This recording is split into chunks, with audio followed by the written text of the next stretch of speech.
Shri, I'm really excited about the return of in-person events, including the most important one in our industry. Of course, I'm talking about Grocery Shop, which is coming up September 19th to the 22nd in Las Vegas. You bet, Peter. It's a great CPG grocery event. Just hit 100 speakers, executives from some of the most iconic retailers and brands, Kroger, Procter & Gamble, Walmart, Albertsons, PepsiCo, and a whole bunch of others, Peter. Yeah, and what I like is there'll be tons of networking opportunities on site as well. Should be a great time. I'm going to be there as well as our Fresh 4 partners. So come on and hang out with us. That's awesome, Peter. I hope you'll make the most of it. But, for those who want to learn more about the event, you can find it on Grocery Shop's website, and that's easy, www.groceryshop.com. Again, www.groceryshop.com as it's spelled. Also, I hear their ticket prices are going up at the end of this coming week, so if you're interested, it's good to get in now. Grocery Shop, man, an event to be at.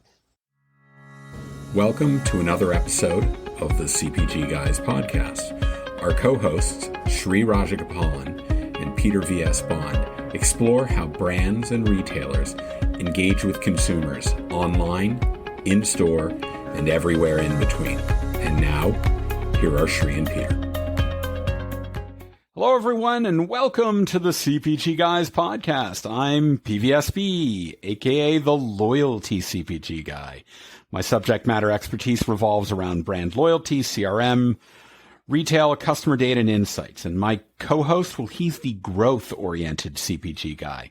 He's an expert at branding, direct-to-consumer, unified commerce, retail media, and marketplaces. Join me in welcoming the man known by one name, but who wears many hats.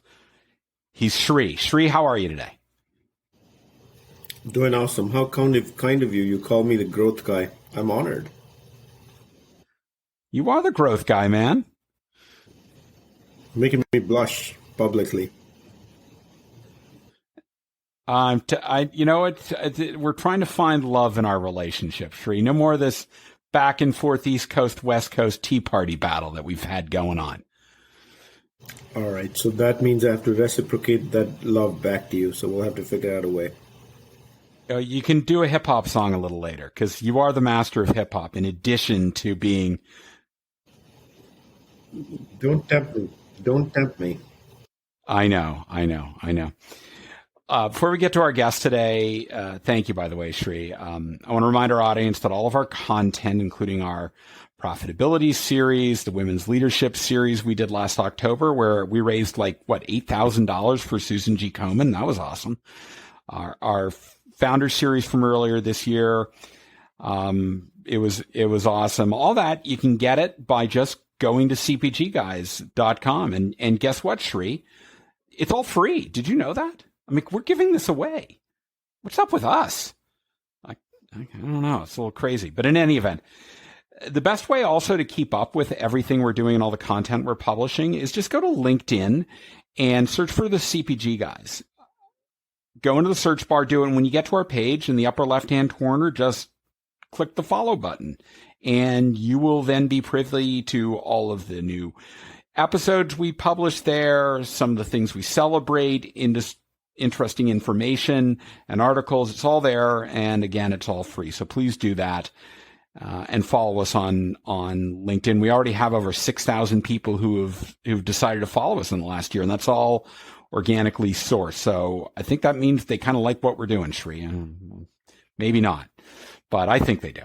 In any event, so let's get to why we're here today. If you follow me on LinkedIn, you know that back in May, I made a change in my other day job, and I joined Fetch Rewards. Now, you may remember last year that we had on our show a fellow named Pat Burke, who's the Chief Revenue Officer, and he joined us for an episode. And I was so intrigued by Fetch's business model that when Pat came to me with an opportunity to join the Fetch team, I literally jumped at the chance. I'm thinking of that dog leaping, and I jumped at that. In any event, Fetch has a very interesting origin story, and you may be aware that earlier this year, very recently, there was some announcement that they closed a Series D financing. It was led by SoftBank, which is the largest venture capital firm in the world. It's reported to be in excess of $200 million. Shri and I thought it would be good to dig into, again, a dog reference, dig into this fascinating story. I know it's an inside joke, but we love it in any event. So who better to tell the origin story than the co-founder and CEO of Fetch Rewards himself? And he's coming to us from Boston, where he and his fiance just relocated from Wisconsin. So please join Shri and me in welcoming to the podcast, Wes Schroll. Wes, how are you doing?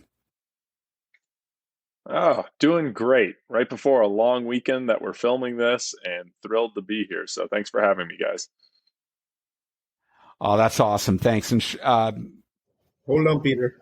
This episode will be incomplete without me asking Wes, where's the housewarming party and when?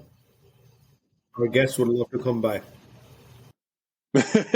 Coming up, best time in Boston is during the fall when everyone is getting ready for Halloween. So I think we're going to time it up with that because we got to figure out how to bring our house to the New England, lean into Halloween. So probably a good time to do it then.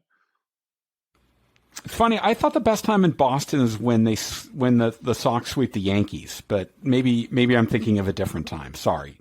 See, Shri, I couldn't keep it together. I couldn't stay on the nice side. He started decently. He says I'm a decent guy. He says no more East Coast, West Coast wars. And then he's referring to the Yankees. And now I'm sitting here in LA. I'm going to have this conversation about the Dodgers and how he started this whole year with they're going to win the World Series lead. And what position are you guys in exactly in the league? We're half a game back in the NL West, baby. Oh, we are half a game back. Do you know what the definition of the word back means? Anyhow, what I know is right now, if we ended the season, we're going to the playoffs because we've got the wild card. See, this is what it's like, Wes. We bicker like an old married couple. In any event. All right. So we're going to put in the liner notes of the podcast a link to fetchrewards.com and obviously Wes's profile. Before we get into the questions, Wes, can you just give us a very brief overview at 30,000 feet of what Fetch Rewards is? Yeah, so Fetch Rewards is a completely free mobile application for anyone across the US right now to be able to use. And all you have to do to participate in it is take pictures or connect your email or Amazon account, and we'll pull in all transactions. So anytime you have a receipt, go ahead and enter it in. We will reward you every time you do that. And then we are partnered with hundreds of brands that will actually reward you with even more Fetch points every time you buy them from anywhere across the country. You can turn around and use those points on hundreds of different things. Think gift cards to enter into sweepstakes for one-of-a-kind prizes, or you can even donate them to charity. Really, whatever you want, you can use them for. And we will store all of those receipts for you. So you have a digital copy. You can feel good throwing away that receipt that is otherwise probably sitting in your wallet or some cabinet at home. And you can feel like you actually got something for it as well. So at the highest level, that's what we do. That is a great synopsis. Thank you. So let's launch into the questions that Shri and I put together. They kind of build upon what you've just talked about. So as a young man growing up in the Boston area, logically, you decided that you would head to the American heartland for college and ended up matriculating at the University of Wisconsin in Madison. Go Badgers. Go Badgers. Big Ten. They have a problem with that math. But anyhow, I'm not going to ask you to explain why the Big Ten is no longer descriptive of the actual number of member institutions. I don't think they count that well. Maybe math is not the core curriculum in Big Ten. But in any event, just a joke, Big Ten fans. I know I have a lot of Ohio State fans listening to this podcast. I'm just busting on you. Can you take the story from here and tell us how the idea that transformed into Fetch actually came to be? Yeah, absolutely. So while I was going to school as a Badger, in between my freshman and sophomore year, I had been living in a dormitory my freshman year, being fed every meal directly from the cafeteria, and really just doing all my shopping at the local bookstore.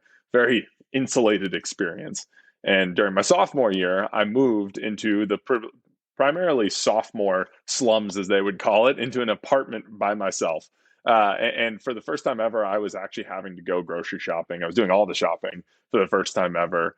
And as I was going through that experience, I always thought it was strange that no matter whether it was a brand that I was buying or a retailer that I was going to, even the flights that I was taking home back to Massachusetts, every single group was telling me how much they valued me as a customer. And in return, here were all the hoops I could jump through in order to get rewarded for my loyalty to them.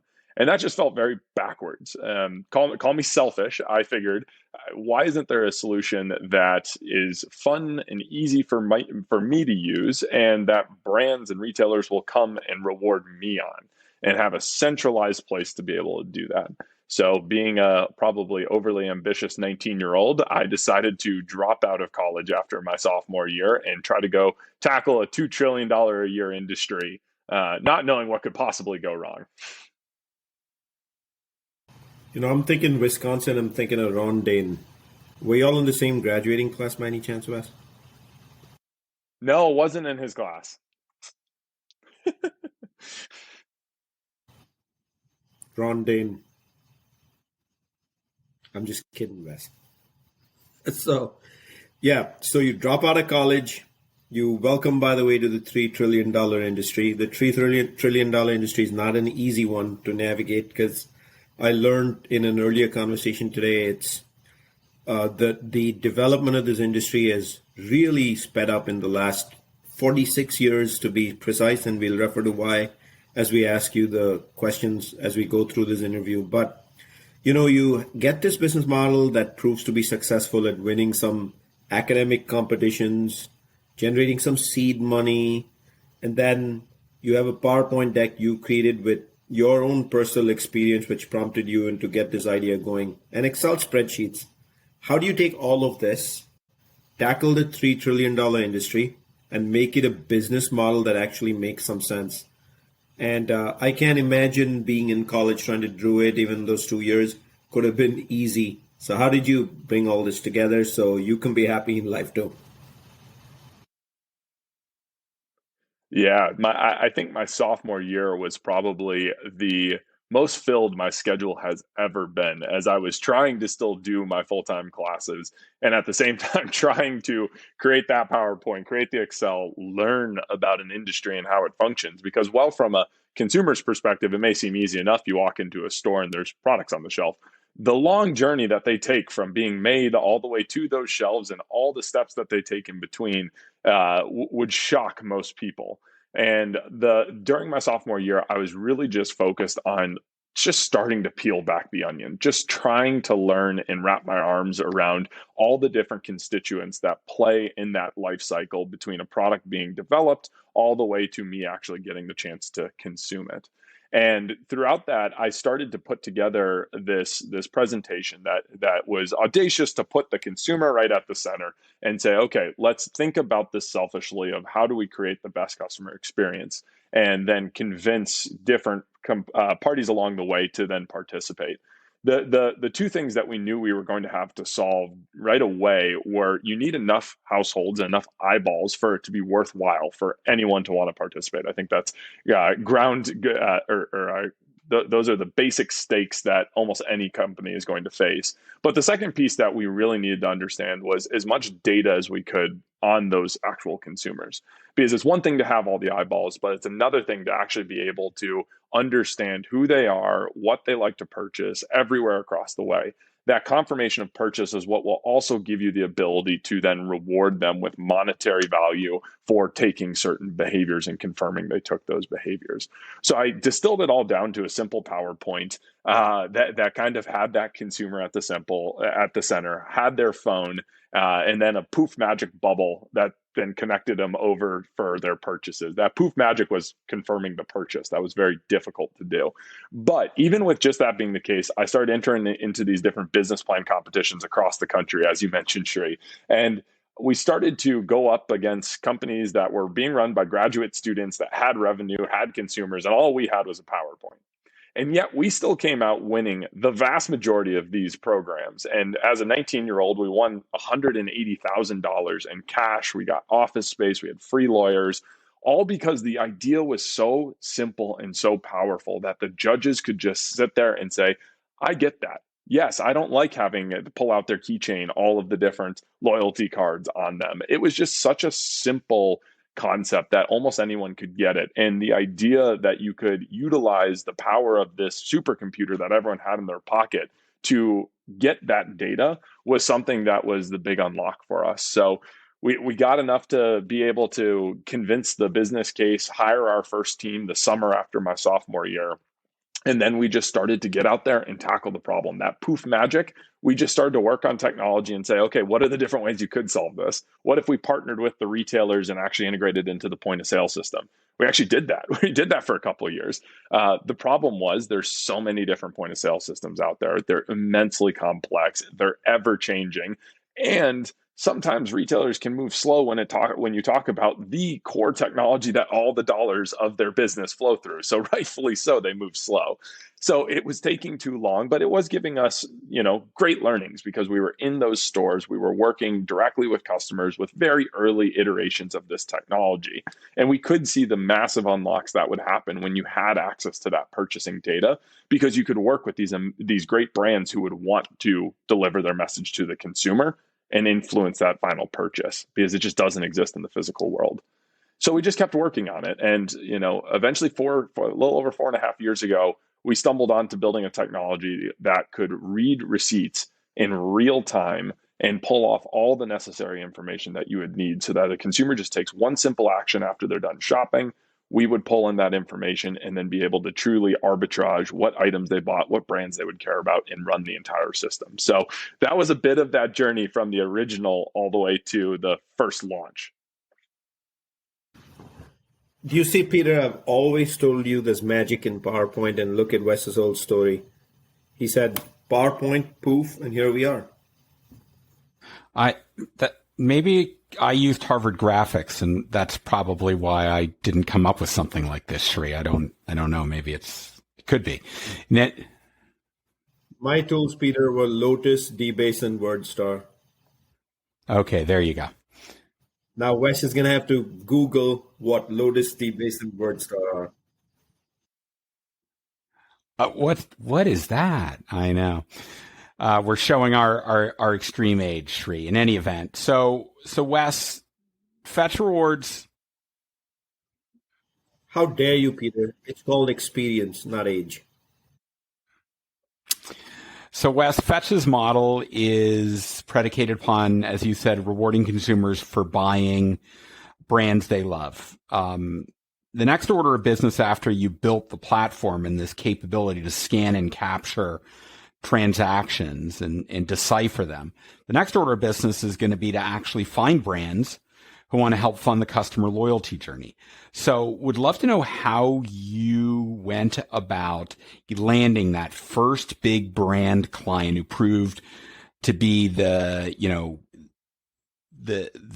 unlock that helped Fetch grow, and what were some of the kind of the key differentiators between the way the industry had been dealing with this previously, notably around like digital coupons or rebate programs, or even more analog systems like FSIs. Like how did Fetch's user experience involve substantially less friction?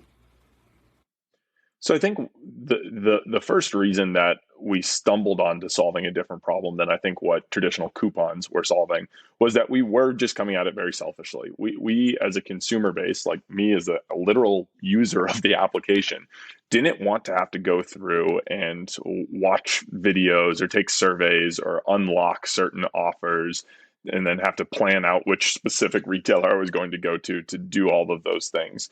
Which for me, when I was out there using other solutions, looking at the weekly, newspaper that was coming out, it was just a lot of work. And the thought process that we had was, well, what if we thought about ROI in a different way? And what if we talked about with our brands ROI in a different way, where we extended the horizon that we were thinking about the impact we were going to create through this technology? And instead of just looking at, well, what impact could you drive for me this week? And were we able to create a bump in the sales this week, not caring about what happens afterwards? We got these initial brands to think about a longer time horizon of, well, if we could start to build this relationship with a consumer, maybe they don't shift their purchasing right away, but over the course of weeks or months or even, years, we would be able to shift and quantify the lifetime value of a consumer and then invest accordingly in a way that we were really confident was driving a sustainable ROI. So a couple things were different in the model that we approached. We approached it with a category exclusive nature to it right when we launched. So when we were out with Unilever or with Molson Coors as two of our earliest partners, one of the things that got them really excited was being on the bleeding edge of something that they were going to be able to uniquely offer to their consumers that their competitors wouldn't be able to. And it unlocked their thinking to think longer term, because it'd normally be hard to help us scale a business that Molson Coors is promoting one week and then Anheuser-Busch is the very next week to the same customers, eroding all the work that they just did. Of course, they don't want to help that grow. But when we shifted that perspective and said, hey, exclusivity is okay, they started to lean in. And from a user perspective, we thought if we got enough brands on board and covered enough categories, we could almost guarantee that we were always going to be rewarding an average household for some of the brands that they buy. And then over time, we could introduce them to other brands in categories that we saw that they were buying that they could switch to that would earn them incrementally more points. So we approached it as a coalition, something that was bigger than any one CPG out there, so that we could deliver an experience that was actually going to be sticky for the consumer and get them to want to participate and submit enough transactions so that we could truly understand who that household was and measure that shift over time. Love it, Wes. Love it. So, clearly you're evolving and you're building up this business model as you're learning from the industry as well as partnering with the industry. And that spirit, what a question I'd love to kind of jump into you and ask you in this particular space is, tell me a little bit about what are the sort of challenges brands are coming to you with now, or let's say your partners in this case, and what are areas they're telling you with this modern consumer, which is now close to 100% omni-channel, really what are the challenges for brands? And then with those challenges, why Fetch versus somebody else? Yeah, I think one of the biggest challenges that we hear from the brands that we work with is, as you just said, a consumer is multifaceted in the channels that they're going to shop at. And therefore, brands need to think at a higher level beyond that, but they've never had the data to be able to do that, to understand that the Wes shopping at Costco and the Wes shopping at Walgreens and the Wes shopping on Amazon are actually all the same Wes's, and that you can actually treat me as a more holistic consumer. They've never had access to that level of data. And even if they did have access to that level of data, the second piece that you need is a channel of communication where a consumer is actually opted into wanting to get those communications from a consumer.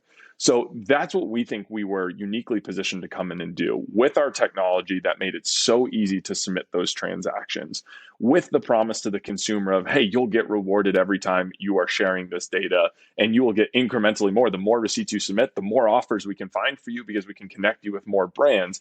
All of a sudden, they see that the more I use this, the more value I'm going to get. For our brands, they see, okay, there's a channel where a consumer has opted in, raising their hand saying, I want relevant communications to come to me.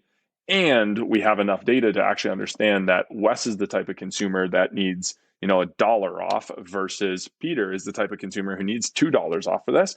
And we can communicate both those offers directly to those two individuals, getting the resultant behavior with the consumer feeling great about it, but also the brands now knowing that they're deploying their resources much more efficiently.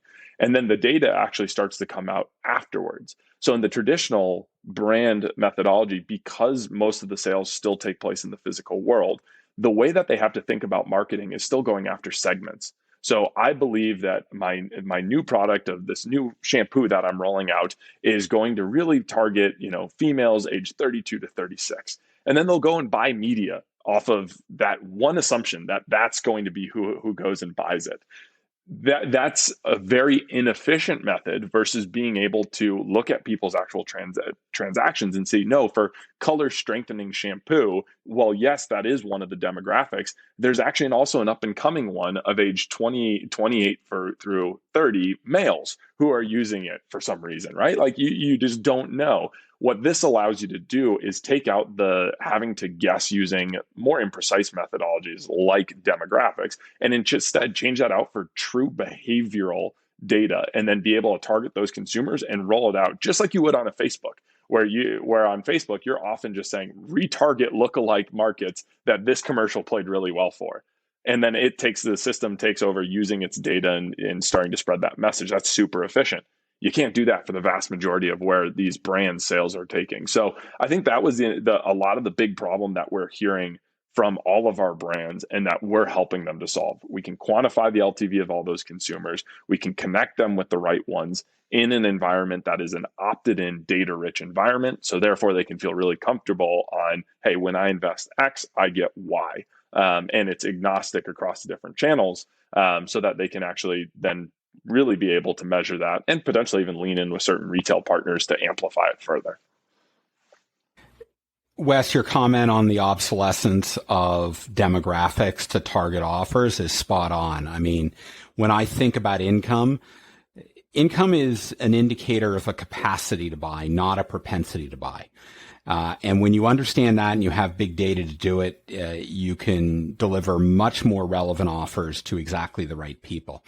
So this pandemic-driven explosion in unified commerce, brands are increasingly ravenous when it comes to 1P data, because if they don't have their own direct-to-consumer platforms, right, they're going to rely on pure play and omnichannel retailers to sell their products.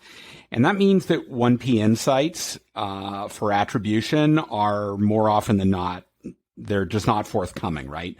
So how does Fetch help brands satisfy their need for purchase attribution data points to fuel CRM, digital marketing, and innovation? I think so many of the brands are thinking in the exact right space that 1P data is really important. And there's a lot of great investments being made to build out their, email databases or things like that to really, achieve the scale that they want to get to. I think, though, very quickly, they're going to come to find that just having that email address is completely different than actually having a communication channel that someone is opening and engaging with on an ongoing basis. So many of our partners we've talked with that they've done these really creative campaigns. They've collected 10 million email addresses. And over the course of the last 6 months, if they send out an email today, 100,000 people open it. And that's just, it's fundamentally tough, the funnel that is created. And that's completely natural to exist. So instead, what we focused on doing is, we have email, and that's a component of our relationship to our consumer. We've created a user behavior that creates almost daily engagement through a mobile app that they are, again, opting in and choosing to go into every day. Our average user is submitting over 25 receipts per month, which is almost one a day. And that gives us so many different touch points to actually communicate on behalf of all our different brand partners, the messaging that they want to get and amplify a campaign that they may do nationally or through their own direct email campaigns, amplify it to a much larger audience.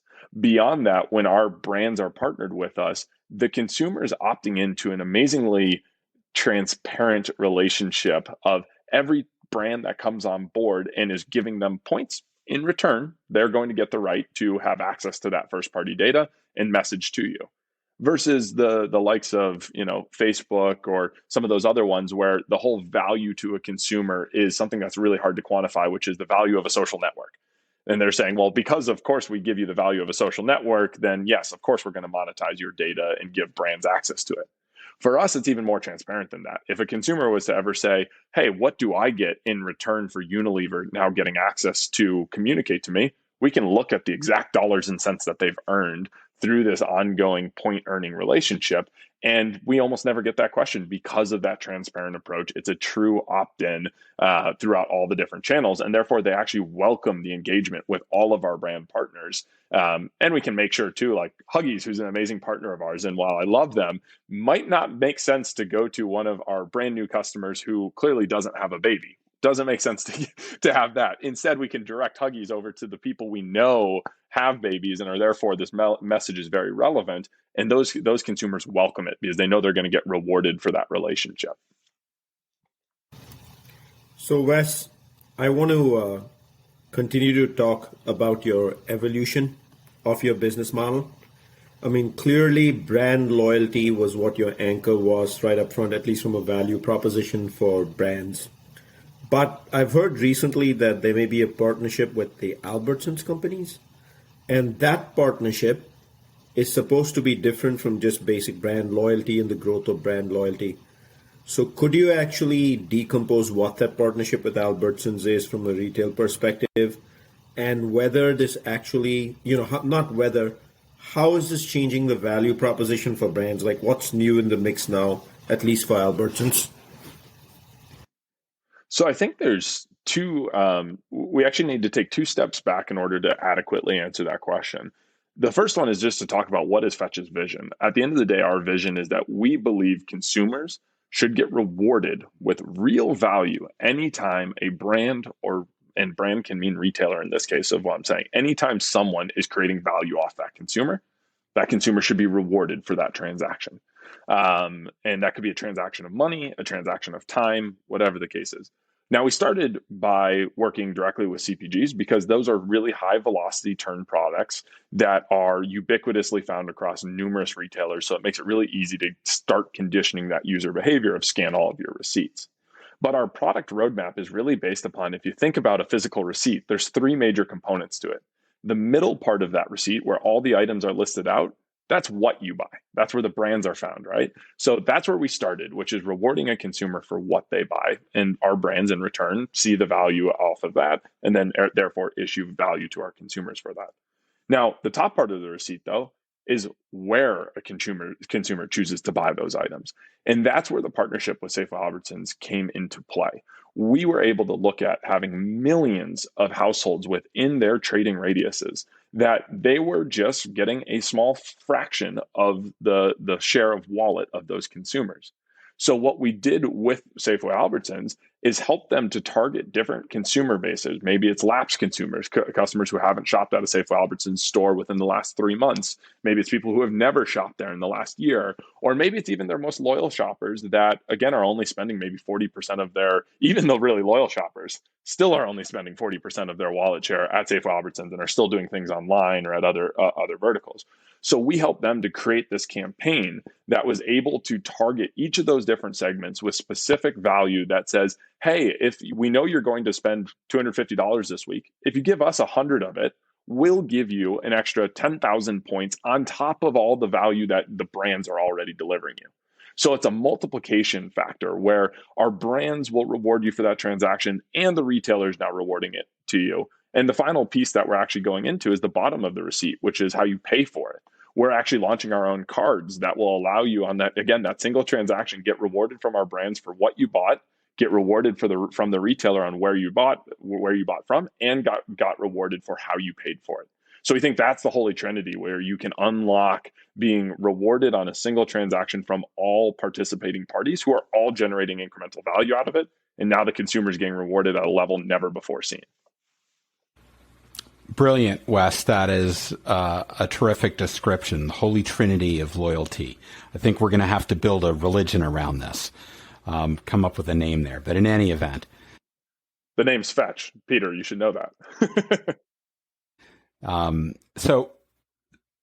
Oh yeah, I know. Oh, wow. What a great name. Exactly. The Fetch religion. I like it. So let's take it one step beyond that. Fetch found that people were not only scanning register receipts from grocery stores and mass merchants and drug stores, convenience stores. They also started scanning register receipts from restaurants that they were eating at. And as a result, Fetch decided to move into this vertical, helping what are called quick service restaurants in particular with loyalty engagement.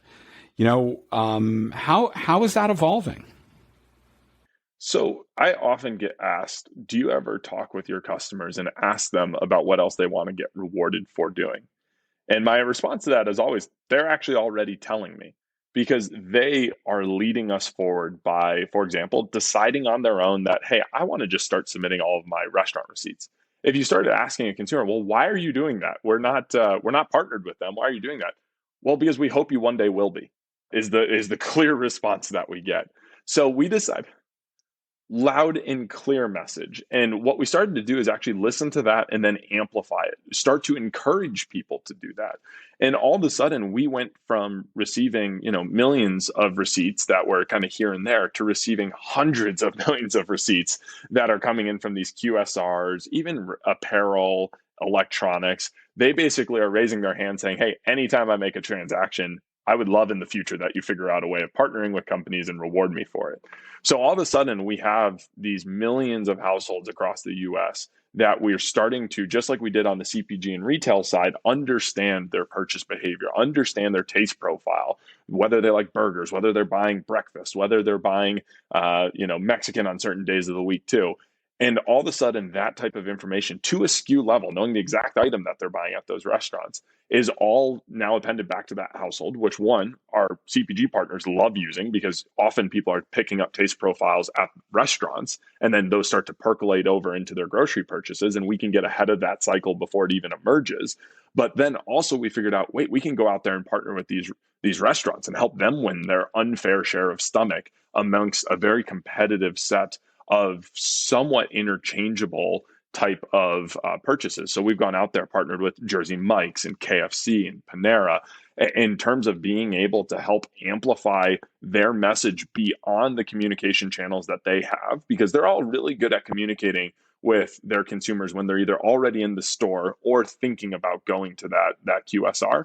What Fetch can do is we can help the consumer start to think about that QFC or QSR partner of ours, even when they were about to go to a competitor's or order on Uber Eats or DoorDash. And we can intercept that and let them know, hey, but actually, if you come over here, this is what will give you a even more rewarding experience. And just like what we found in the CPG, it's super effective because consumers feel so valued when they're getting rewarded for those decisions that they're making, that they're more than happy to actually go and change when they're feeling like they're actually being heard and that they have the loyalty of those retailers and those restaurants is actually being proven to them.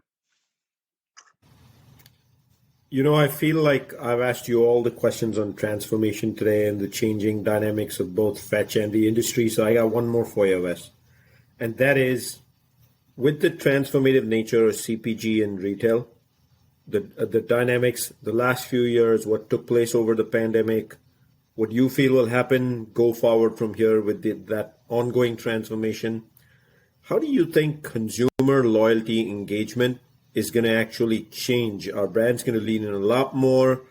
Is the industry going to understand that your close relationship with the consumer is how innovation can be born? And, I'm just trying to get a peek under the tent into your brain, how you're thinking about this. And then likewise, how are you positioning Fetch to be part of that journey? So I think one of the things that happened during the pandemic is it broke routine. And a household had a routine of certain retailers it was going to, certain brands that they were buying. And all of a sudden, when all that got thrown up in the air, and sometimes consumers couldn't even leave their house to go and shop, they entered into the world of online, where now they have choices that are 100x larger than they had ever had when they were still within their routine. On the retail side, they had more choices to get delivered from without having to think about driving across town. Restaurants, they had more choices too because everyone started to deliver. They all had their menus online and optimized. But even on the brand side, they had more choices where they walked into the store and maybe their favorite brand was sold out that week. And instead, they tried a new one. So all of a sudden, you had this massive disruption that I think will continue to carry forward, where consumers now realize there is a lot more choice out there. They're more willing to try different things. And I think what they also leaned into were brands that are willing to prove their loyalty to them as a consumer are the ones that they will give undying loyalty moving forward too. I think we saw that the brands that stepped up and did right by their consumers are all of a sudden the ones who are taking off, who put short-term profits aside and thought about the longer term, like what do they stand for? What is this, what is that relationship to the consumer means, and how do they prove that their brand stands that to each of those consumers? I think that will all of a sudden become demanded by consumers, and they have a platform to be able to have their voice heard. I mean, we did a test where we actually looked at consumers. There was a certain brand we wanted to get onto our platform. So we went into our database and we saw, okay, here's 1 million people who bought from that category and from that brand within the last week. And we said, hey, go tweet at them and tell them that you want to earn fetch points every time they buy one of your product. And that brand, we completely swamped their page over the weekend. We got them more mentions. We had them trending on Twitter than they had gotten in an entire year. And what that is that's power of the people. That is their ability to voice what they want. And through a channel like Fetch, you can just amplify it and direct it. So to your question of will innovation continue to be, driven from this new relationship? Absolutely.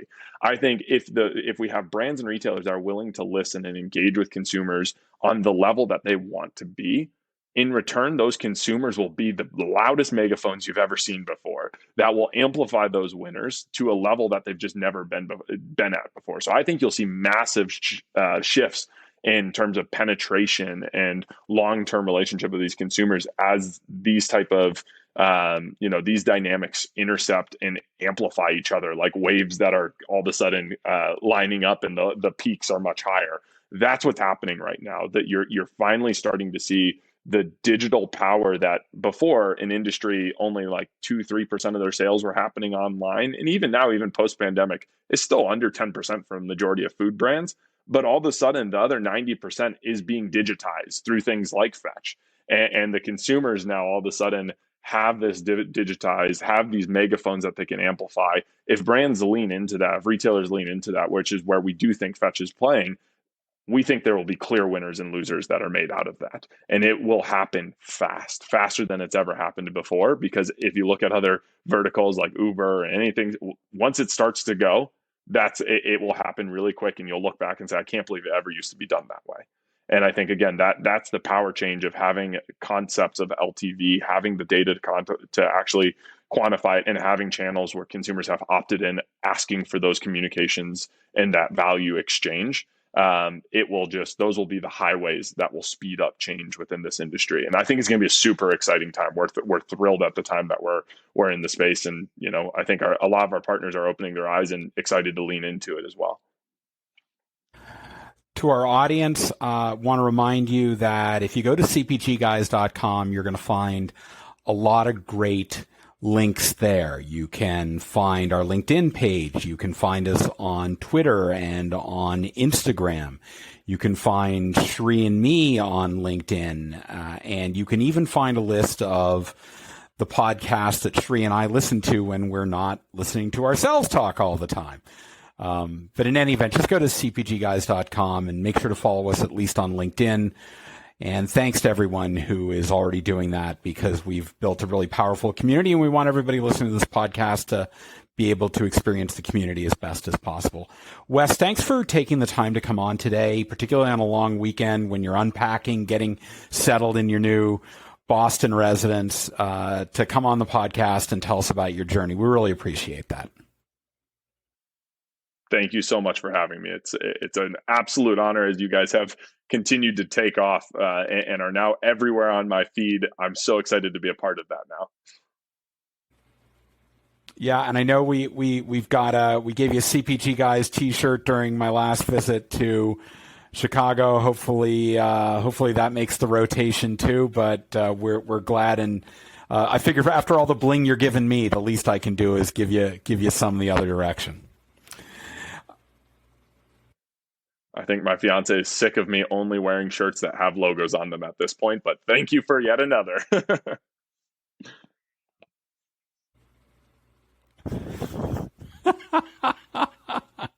There you go. Hey, Shri, this is a great episode. What were some of your big takeaways? Wes, first of all, I want to thank you for having joined us.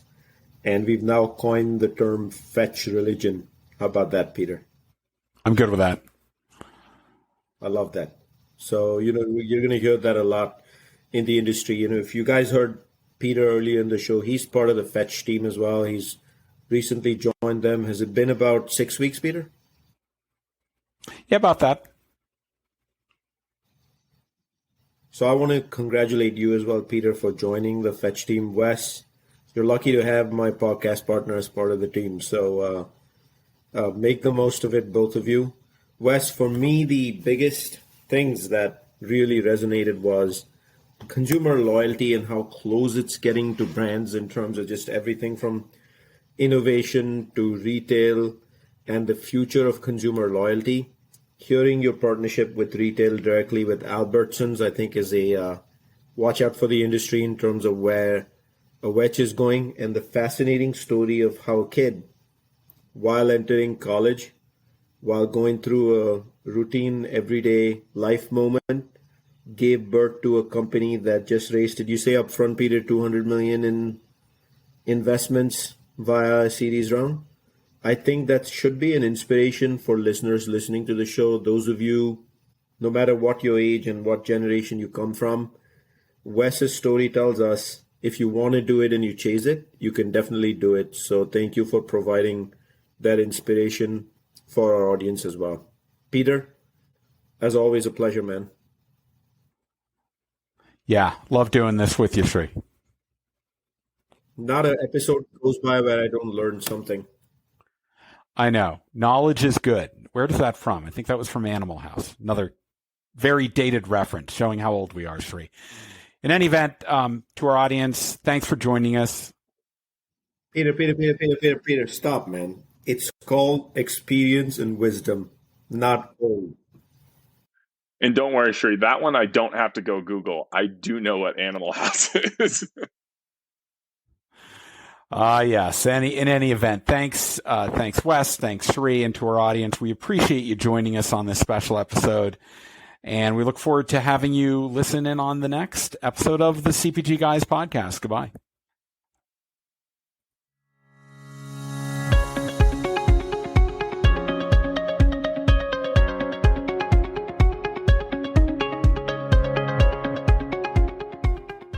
The content in this podcast episode is provided for general informational purposes only. By listening to our episode, you understand that no information contained in this episode should be construed as advice from CPG Guys LLC or the individual author, hosts, or guests, nor is it intended to be a substitute for research on any subject matter.